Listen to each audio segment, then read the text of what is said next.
and it's a great pleasure to bring Steve up to the stage.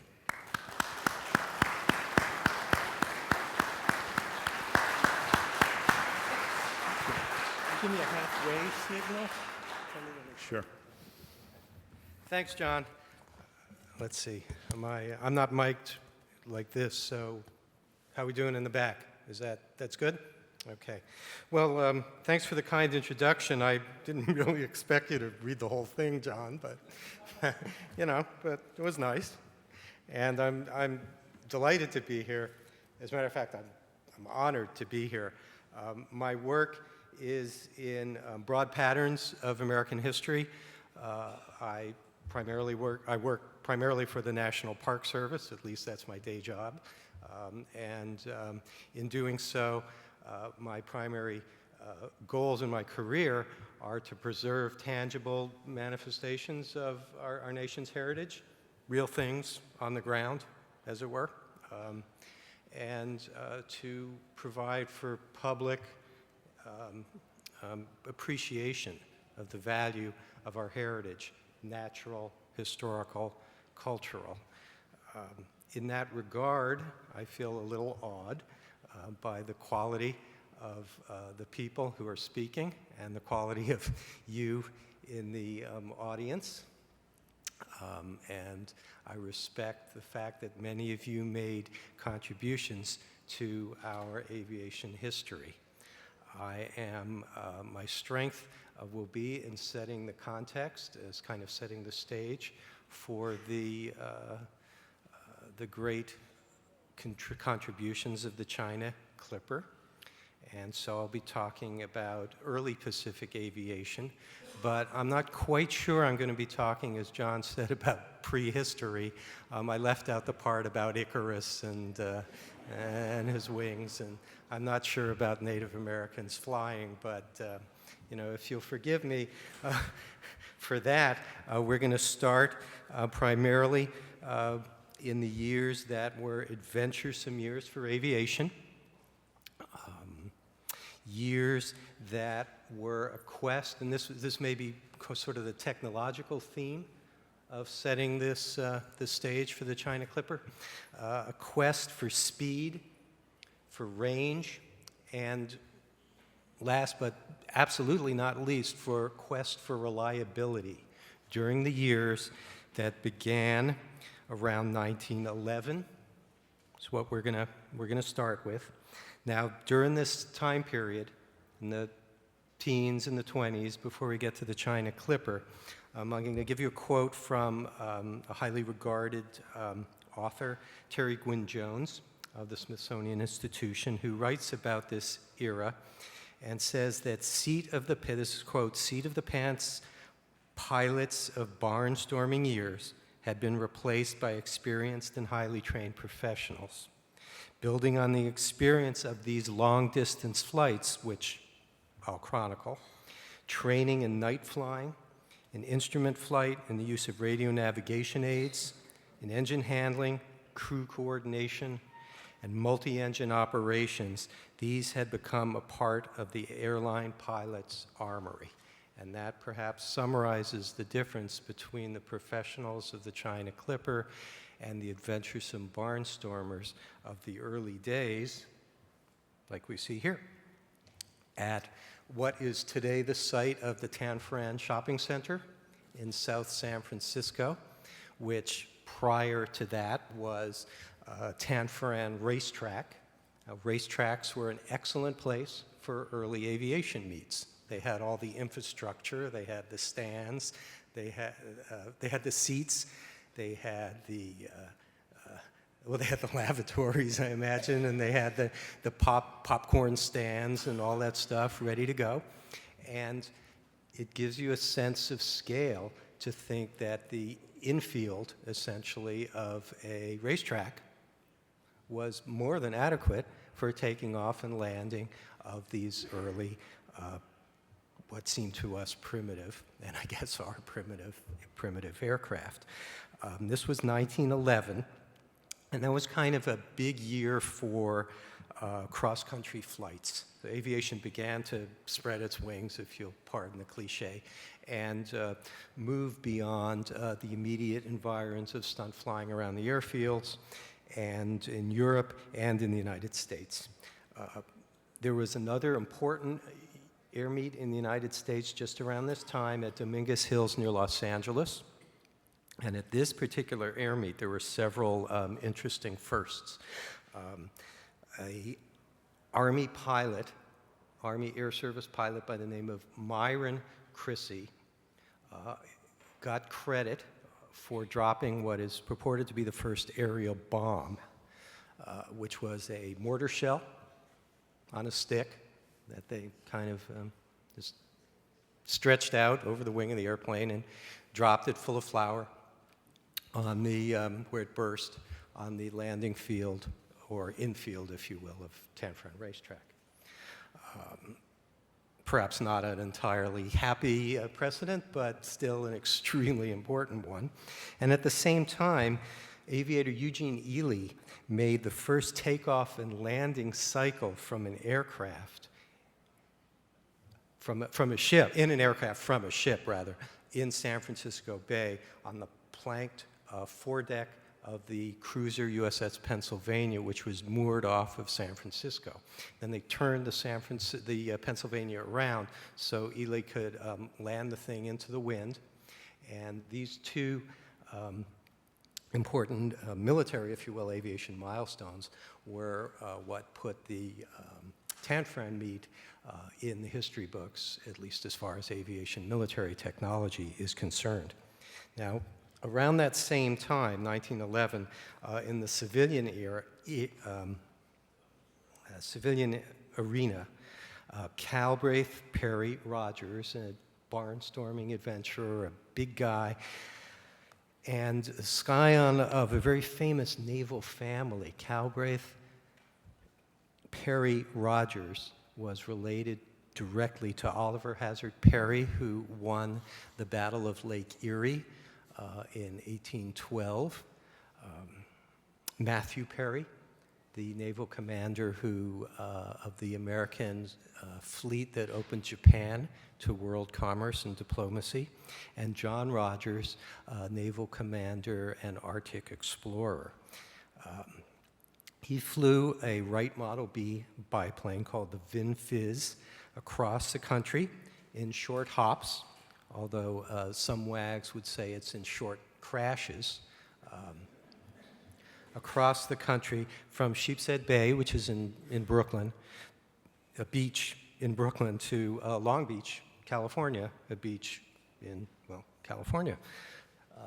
This is his route. And you'll see immediately what he's doing is going around the Rockies, or he's going below the Rockies, the high peaks of the Rockies, and he's also avoiding the heights of the Sierra by taking this route. And of course, he's also getting good weather, if you don't mind the fact that it's very dry in the Southwest. The other thing that this interesting poster shows is the early commercial potential of aviation. The Vin Fizz was basically a flying billboard.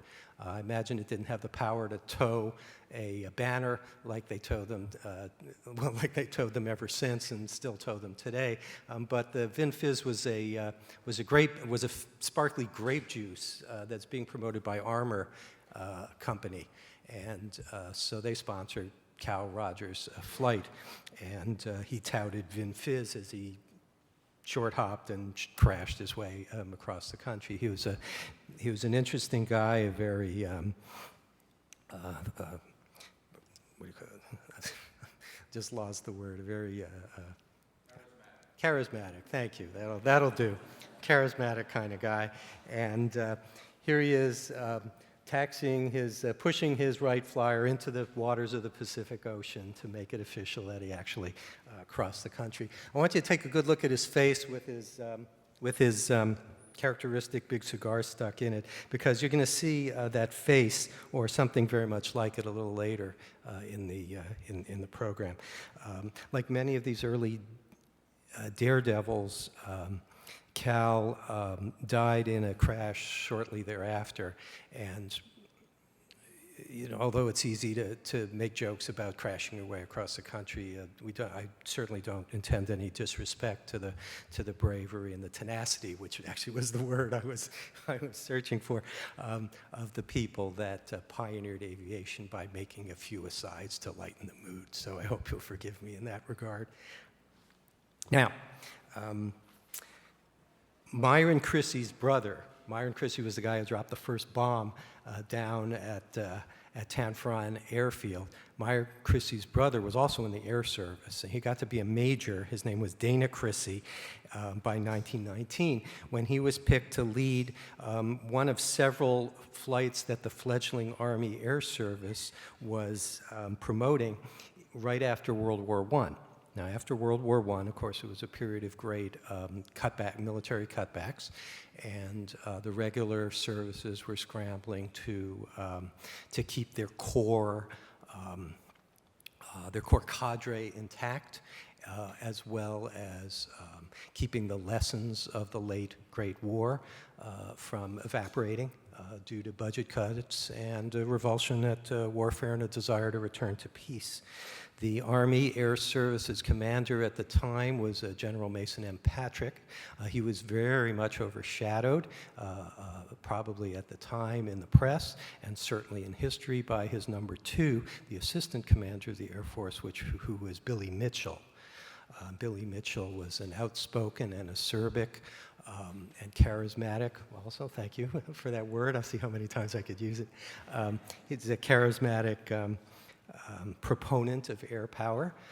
He felt that air power could take over coastal defense from the big guns of the Army forts that guard the Golden Gate. He felt that air power could sink fleets and take over that role from the U.S. Navy. And of course, he led the flight that sank several war prize Austrian and German ships off of Hampton Roads, Virginia, in the 1920s that proved to a certain degree the power of airplanes to sink heavily armed battleships, at least stationary heavily armed battleships that weren't moving. In 1919, these two fellows, Patrick and Mitchell, made a statement that I think sums up both the adventuresome years as we approach the 1920s, and also the competitive spirit and nature of the services who were trying to retain some of their turf. When they told their pilots to fly their old crates into the limelight in order to get publicity. And so in 1919, we had a round-the-rim flight where Army Air Service aircraft short-hopped their way around the borders of the United States safely and effectively. And Army Air Service aircraft flew an astounding flight from New York to Nome, Alaska. Both these were safe, well-organized accomplishments. Now, what we see here is the last picture of Major Dana Chrissy, taken while he was alive. Chrissy led the third and rather disastrous flight of 1919, which was called the Transcontinental Reliability and Endurance Test. And here again, I could kind of make a snicker that the point of this race showed, frankly, that the aircraft being used were neither reliable nor they had any endurance, and that would be funny if out of 61 planes that started, only 9 finished, but 9 men died in the attempt. This photo here, as I said, shows Chrissy climbing into his de Havilland DH-4 biplane at Salduro, Utah, one of the stops along the way. And while he headed to his landing, the next stage of the flight was in Salt Lake City. He went into a spin and at low level, and he crashed, and he and his backseater, the navigator and flight engineer, were killed. In our collection at the Golden Gate National Recreation Area, thanks to the Chrissy family. We have the pilot's logbook of Chrissy, and I think this invokes some of the love and the dedication of the early flyers to their craft, to their trade, to their love, to their profession. The beautiful hand-drawn India ink drawing of this biplane on a simple notebook. The inside inked in every page as the distance and the compass bearings and other navigational information while they were navigating by, as they called it sometimes at that time, navigating by iron horse, by following the routes of the rails, in other words, or following the routes of the highways. So there'd be annotations in ink about that sort of stuff, and then it was expected to fill in a logbook as they hopped his way across the country. So in pencil are the logbook entries as they fly to Sacramento, as they go over the Sierra, as they land in Reno, as they go to Salduro. And then when I got this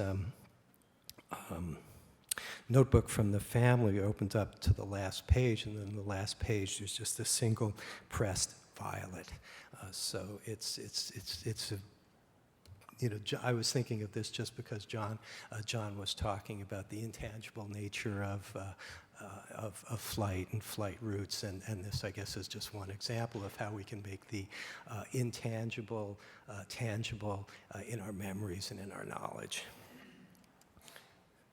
This is Chrissy Field. Chrissy Field is a big deal for me because it's part of Golden Gate National Recreation Area. In 1921, it was commissioned as a regular Army Air Service Coast Defense Air Base on the northern shoreline of San Francisco, in the Presidio of San Francisco. So over here, of course, would be the Golden Gate Bridge right now, just to get you oriented. And this is a typical grass landing field of the time with the tail dragging airplanes over here. So they're, instead of a tail wheel, they had a tail skid, which would cut into the grass or the sandy turf and help cut their landing speed. These are de Havilland DH-4s. Over here, the 91st Observation Squadron, which was kind of Chrissy Field's own unit. And they also had seaplanes. Well, here's Chrissy Field from an aerial view, and you see what a little thing it really is. It was 2,400 feet, typical aviation field at the time. It was a little cramped, and one of the reasons that it only lasted 15 years as a first-line airfield was it didn't have room to grow. Another interesting feature here that harkens back to those barnstorming days, if you will, was you see this kind of kidney shape of it, and you'll see over here there's the evidence of some sort of a boundary. Well, what this was a racetrack. It was a racetrack for the Panama Pacific International Exposition. So again, you have an airfield turned into a racetrack. And at the time, it was used for horse races. It was also used for the Grand Prix of 1915, which was won at the astounding speed of, does anybody want to guess? 1915, what was it? The Grand Prix of the United States. What was the winning speed? Was what? No, you're already talking too much. What? Well, it's actually right in between you two. It's 50 miles an hour. Okay. Not one of the winners, but one of the participants was Eddie Rickenbacker, America's leading air ace in World War II, which also is an interesting parallel, I think, in how you might get into aviation at the time, from a race car driver to a fighter plane pilot.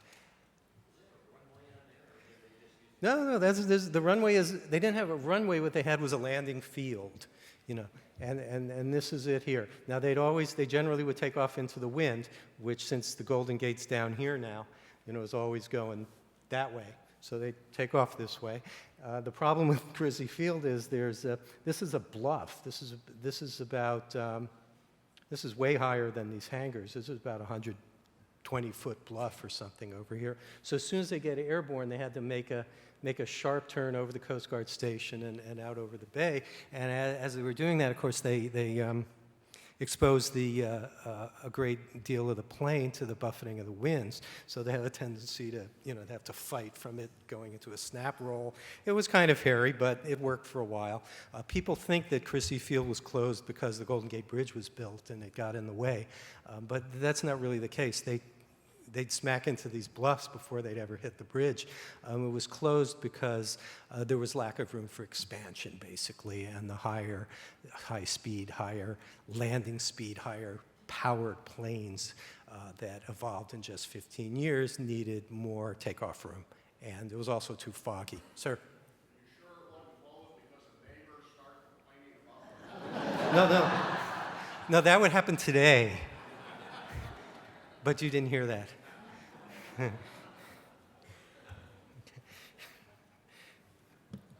You can, anytime you want to supply a straight line, that'll work for me, by the way, so hang in there. Now, Crissy Field, because of its location next to at the Army base by the shore, is next to the big gun batteries that defended San Francisco Bay in an era which was still battleship-driven, not air-power-driven. And so the observation squadron was expected to scout for the enemy and scout for its own fleet, pass messages, and also direct the fall of fire. Shot from the battleships. They also had a seaplane contingent, although that wasn't terribly successful. This is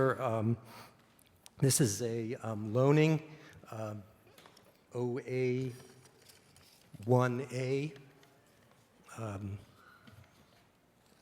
seaplane. They nicknamed it the Flying Banana for obvious reasons, especially if you remember that the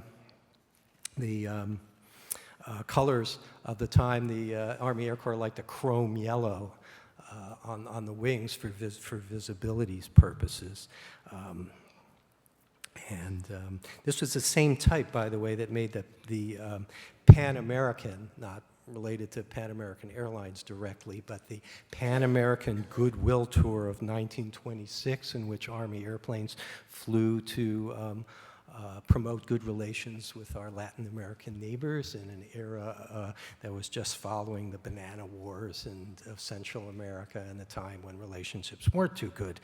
This flight included some folks that really ended up to be great stars in the Air Force later on, including Ira Eaker, Ennis Whitehead, and Muir Fairchild were all on this Pan American flight. Oh, wrong thing. Okay, so that's kind of the setup, if you will, that leads us to the heart of my talk, which is the years 1924 to 1928, when the envelope of aviation, long-distance aviation, really got stretched in a series of long-distance flights, which I'll try to focus on at this point.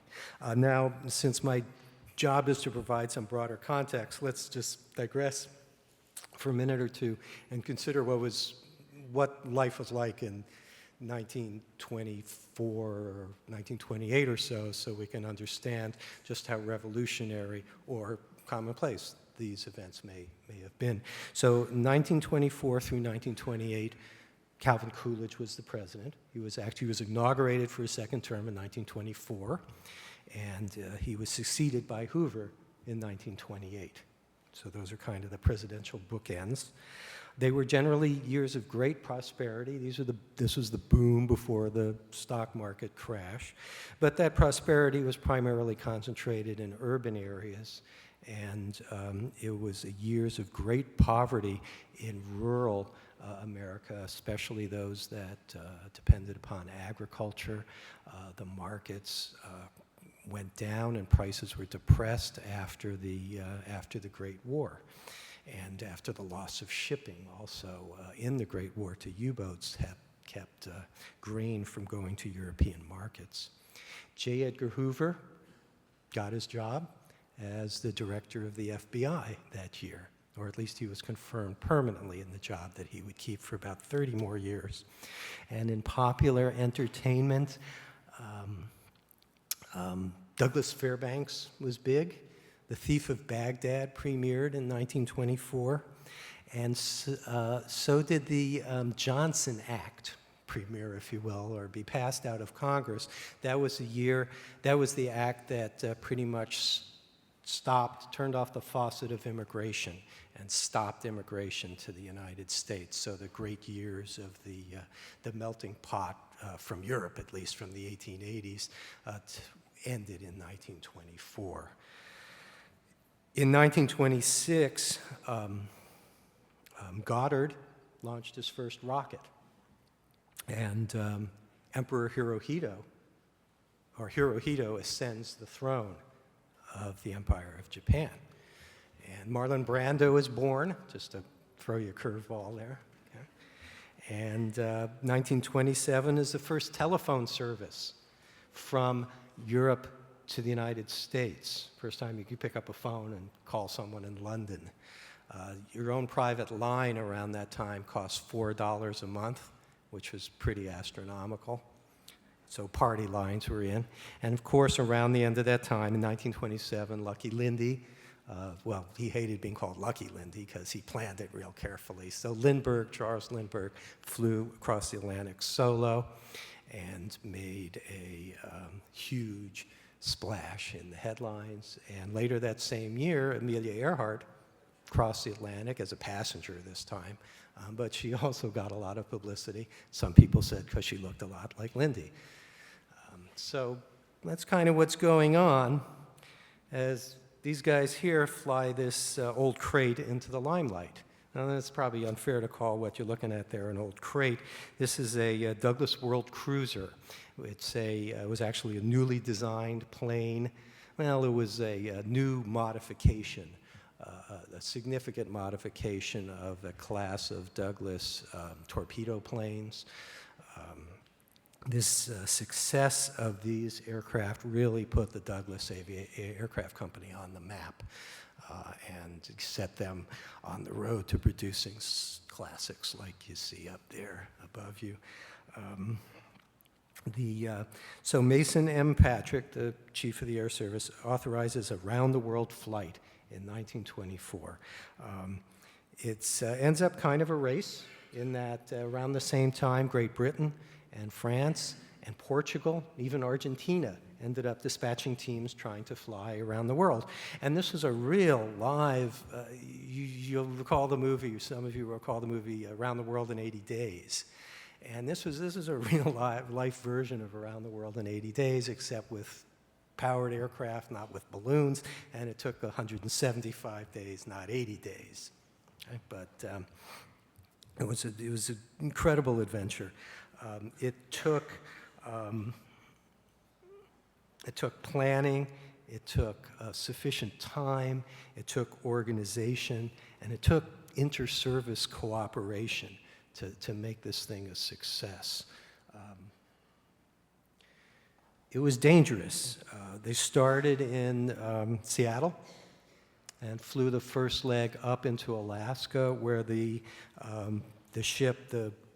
aircraft they called the Boston, the Seattle, actually wrecked in a fog-shrouded mountain, and the crew survived, the two-man crew survived, but they had to trek 2 weeks across Alaskan wilderness to get to a little settlement before they were rescued. Incredible endurance story. Lieutenant Lowell Smith in the Douglas World Cruiser Chicago then takes command. Lowell Smith's permanent duty station was at Crissy Field, so I'm very proud of Lowell, to Japan, at which point I guess you could say they made the first crossing of the Pacific, although they've made the first crossing from North America to Asia by aircraft. I guess you could say they cheated because they flew over the Bering Sea and from Attu to Kamchatka Peninsula. Just some of this I thought was interesting. This is from his flight journal as posted at the U.S. Air Force Museum. So you get a real sense of the adventure, but I don't like the point where they're saying that they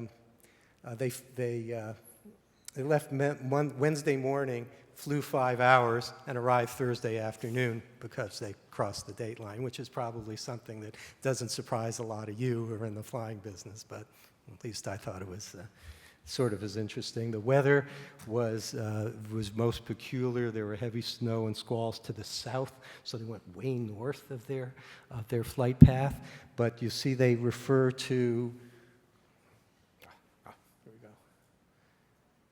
they refer to their ever-present friend, the Haida, which was a Canadian cutter, Coast Guard cutter. So that shows the inter-service and international cooperation along the route that helped make it a success. And I also find it's kind of charming here where they ended up in Russia, and there's no diplomatic relations between the U.S. and Russia, and but the locals were very friendly anyway. But they were careful to send a message back to Moscow, and the Americans were careful to get the heck out of there before anything happened, as you could see, and fly to Japan, which has more or less prepared for their flight. So. On the way back, the second of 4 planes was forced down in the Atlantic, but because of the Navy picket line of ships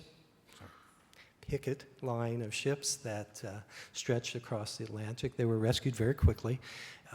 The Boston, however, overturned and was launched while being winched aboard the destroyer that was the rescue ship. So 2 planes ended up landing in New York and doing their triumphant victory lap across the United States to the official end at Seattle. And here they are at Crissy Field, where else? In San Francisco, being welcomed. They say that eventually 50,000 people turned out for the show. This was a test that showed that good planning, leaving sufficient time, realistic time goals, setting realistic time frame for the flight, excellent organization, and good inter-service and indeed international cooperation all contributed to the success of this flight. Now things were a little different the next year, and in this segment about the Navy's first attempt to fly the Pacific Ocean, I owe a debt of gratitude to my friend and scholar Dwight Messimer, who wrote the seminal book on the subject for the Naval Institute Press, and he called his book "No Margin for Error," and that's kind of the point of this particular flight. This is a PN-9 flying boat built by the Naval Aircraft Factory in Philadelphia. It had Packard engines, but this flight was marred by poor planning, above all by insufficient time to plan and to carry out the event, and it was motivated by inter-service rivalry. Didn't just have inter-service rivalry along the lack of cooperation between the services, but there was actually inter-service rivalry here. This is around the time when Billy Mitchell's campaign for an independent Air Force, not just independent from the Navy, but independent from the Army, was in full swing.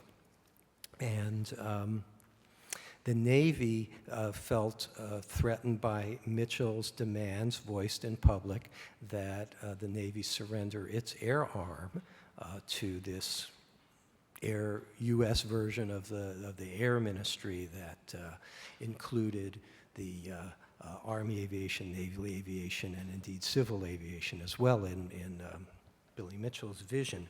So the Navy rushed to build these new type of aircraft, very limited testing before it announced that it was going to make a flight to Hawaii. Now, the flight to Hawaii, of course, was the big kahuna, if you will, of Pacific air power here. This is the longest single leg, and there's no convenient islands along the way. And if they could get from from the mainland to Hawaii successfully, and they could get to Midway and Wake and Guam and the Philippines and project America's air power across the ocean, as well as its commercial power, which is indeed the theme of the rest of this conference. So this flight was a great adventure, but it kind of turned out badly.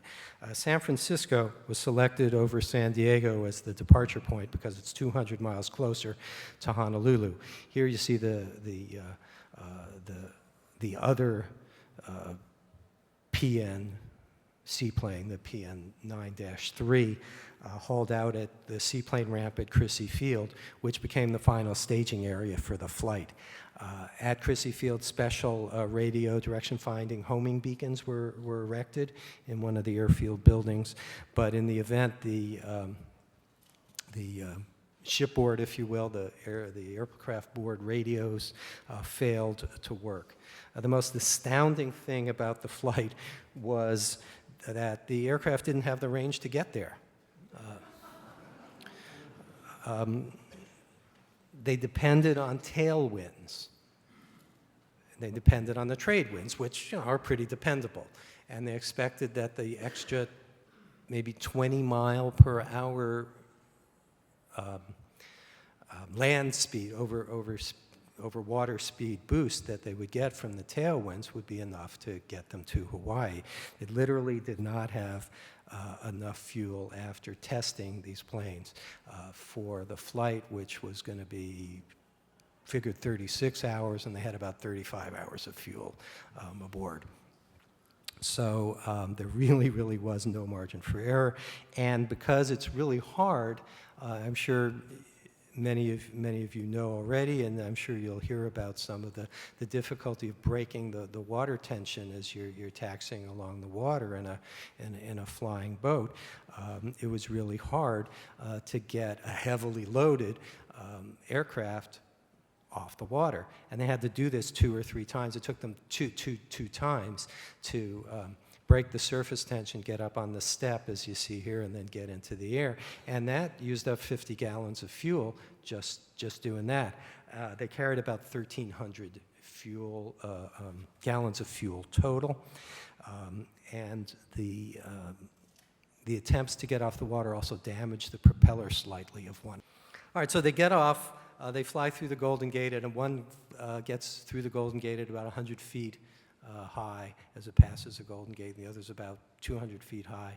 And the number 3 is propellers vibrating so badly that it shakes the oil lines loose and is forced down in the ocean about 300 miles out of San Francisco. But it's picked up very quickly by a picket line of naval ships, mostly destroyers, which are about every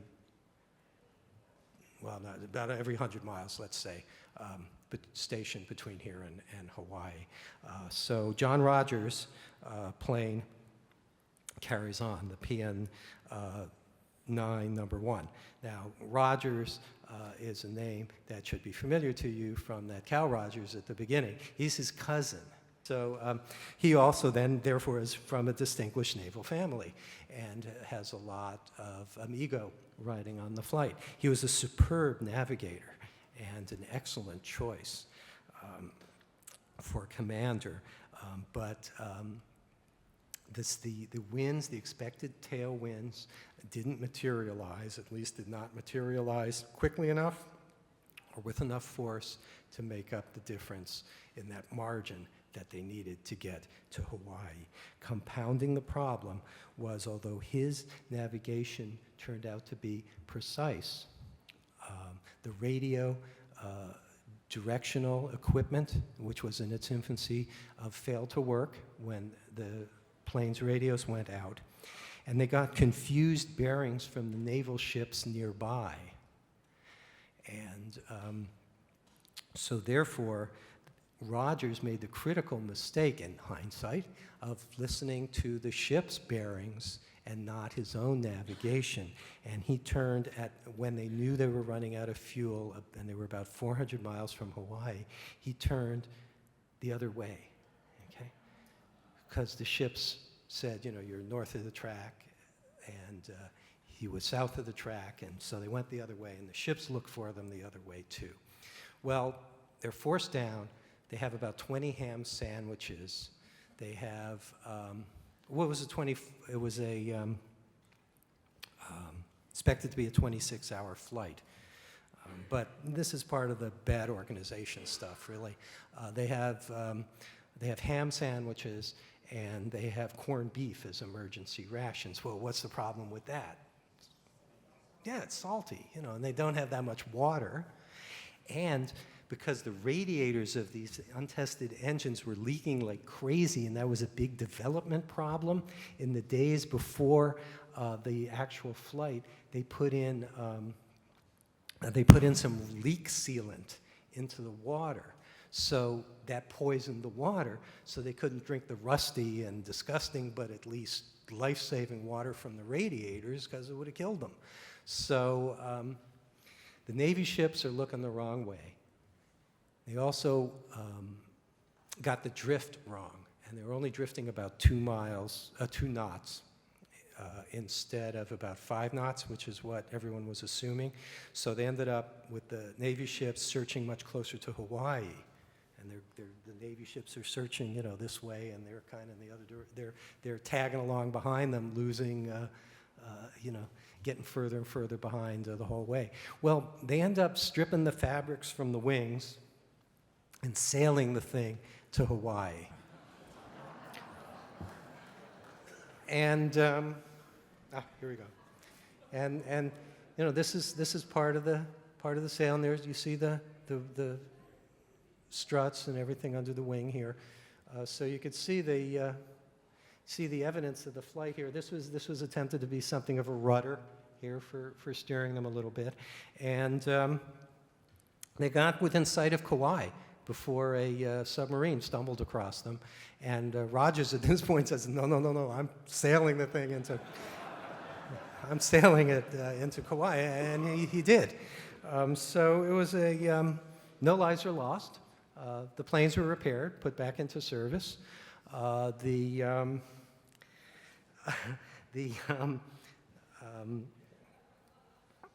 did get to Hawaii. And the interesting thing is, you go back to the political motivation here, the broader context, again, of what was going on in this flight. At the same time as, so they float, by the way, they're out there 9 days. 9 days with the ham sandwiches and the poison water. Well, here's another picture of them. This is after they're repaired, so I was supposed to show this to you when the words "and they repaired them and put back into service" were coming out of my mouth, but I didn't. And so here we have Mason Patrick and Billy Mitchell. Billy Mitchell's on the right. So at that time, during those 9 days, another tragedy happens, which is the dirigible Shenandoah, which we see here over the Golden Gate in San Francisco, crashed on its way to an air show in the Midwest. It was told, against the wishes of its crew, was ordered to go through a line of thunderstorms, and it broke up and crashed, and it killed the crew. So Billy Mitchell mouthed off, as Billy Mitchell was wont to do, and he accused the War and Navy departments of criminal neglect and malfeasance, were his words, which were considered insubordinate. And he was brought to trial, and he had a famous court-martial, and I think Jimmy Stewart played him in a movie. He resigned from the service. It effectively ended his career. In a way, it effectively, and it worked and it didn't work. The court-martial was an effective tool, though, for him to get the most publicity he had ever had. And President Coolidge, within weeks, appointed the Morrow Board, Dwight Morrow, who was, I believe he was the father of Anne Morrow Lindbergh. Yeah, I'm pretty sure. To convene an investigative board. And And although it found much of what Billy Mitchell said was true, the results of it finally were that the Navy keeps its air arm. So I guess it was a success in one way. The Army got its Air Corps, which was a promotion essentially. It changed from, it moved up the bureaucratic chain of command to the highest level of a corps in parallel with the infantry and the artillery and the Corps of Engineers. So the Army Air Corps got more organizational clout, if you will. And the Bureau of Aeronautics was established in the civilian sector, which eventually became the FAA. So there was a real seminal year in the wake of this quasi-disaster, which really had something to do with the broader context of aviation in the country, in spite of how it turned out. Okay. And Billy Mitchell, who said that you know, the Navy wasn't really important, was certainly proved wrong in World War II. Here's another picture of my favorite place, Crissy Field, in the 30s. Now we have the Golden Gate Bridge here. But one of the reasons I'm showing this picture, besides it's very evocative, I think, of an airfield of the era, is the battleship sailing out the Golden Gate. This is a 1941, 40 or 41 photo, so it's just before Pearl Harbor. And it just gives you an idea of how all these events, air power, sea power, crossing the Pacific, are beginning to set the stage for the grand conflicts of World War II. Now, I'm going to speed it up here now.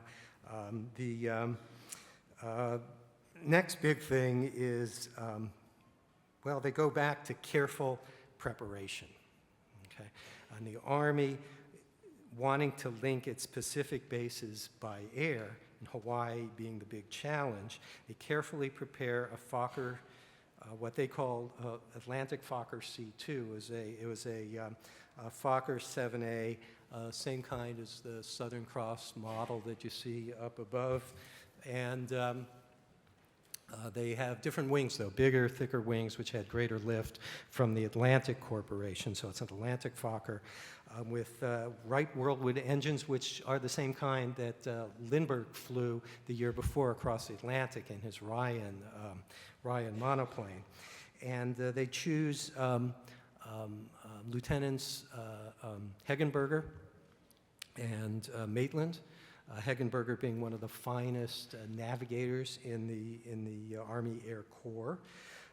They use radio beams again, and again the radios fail. But you can see in these pictures here, which I'll kind of whip through, the careful preparation that went into modifying this Fokker. This is one of the fuel tanks. It was basically, as you can imagine, a flying fuel tank. There's the fuel tank. Here's the navigator's compartment with the radio equipment over there on the left. Here's the fuel tank as you look forward to the pilot and co-pilot's cockpit over there.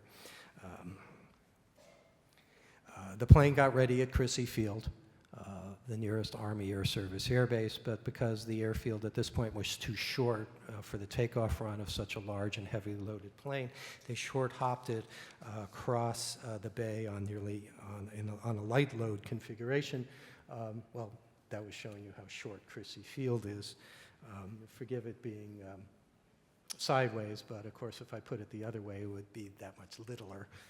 So here's Crissy Field in relation, here it is by the Golden Gate in relation to the Oakland Airport, okay, or Oakland Field. Sorry, John, can't help but mention the Oakland Airport. I won't say it a lot, though. And from there, it took off for its successful flight. You also see it next to the a Travel Air 5000 civilian plane, which was flown by, what?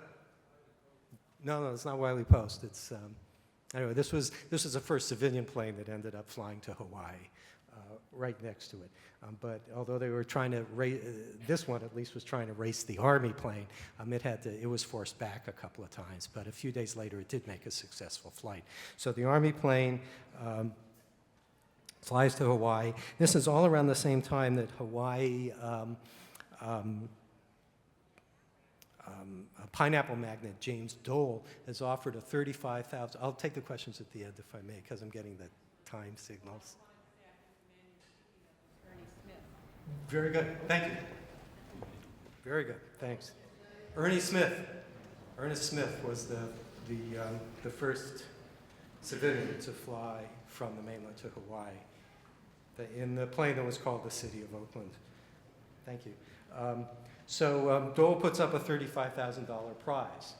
Okay, so of course the Army plane doesn't qualify, and neither does Ernie Smith's flight, which happens before the official qualifying period. But the Army flight gets to Wheeler Field in Hawaii, lands successfully. I'm going to move through these rather quickly, to great acclaim and great success. The Dole race, which follows, is a complete disaster and disgrace.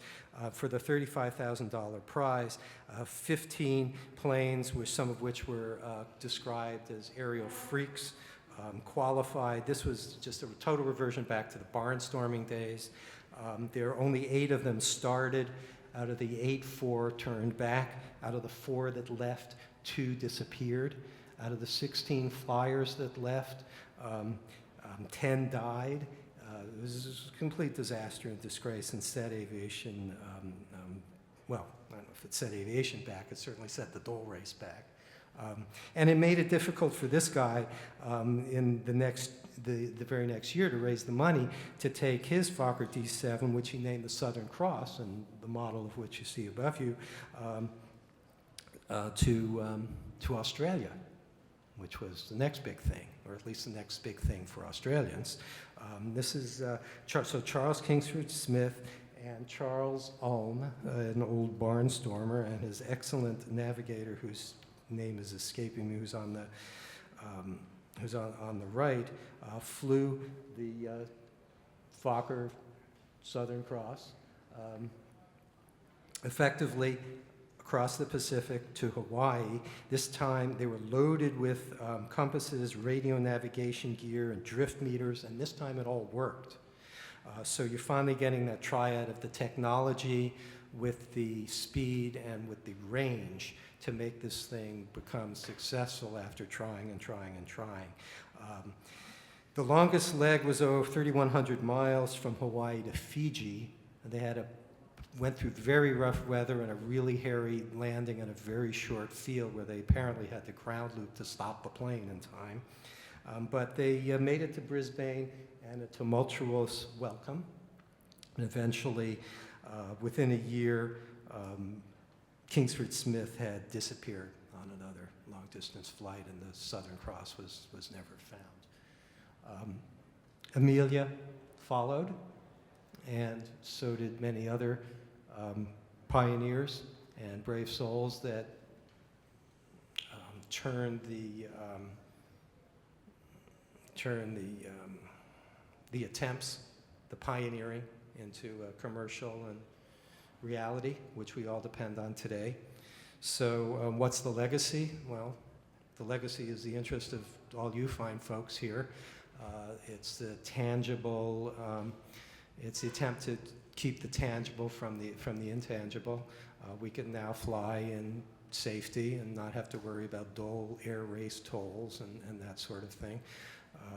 It takes, I'm sure some of you can correct me, but it takes 12 hours or something, maybe less, to fly across the Pacific now.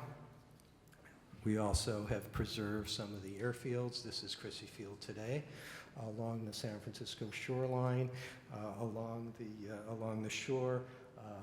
Joggers love to jog, and people love to fly their kites and walk their dogs, and I do my best with the good help of friends like John Hill and the interest of people like you to preserve that aviation legacy at places like Crissy Field and at places like this museum also.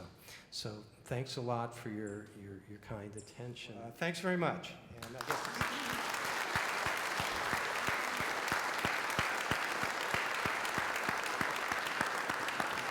Thank you very much, Steve.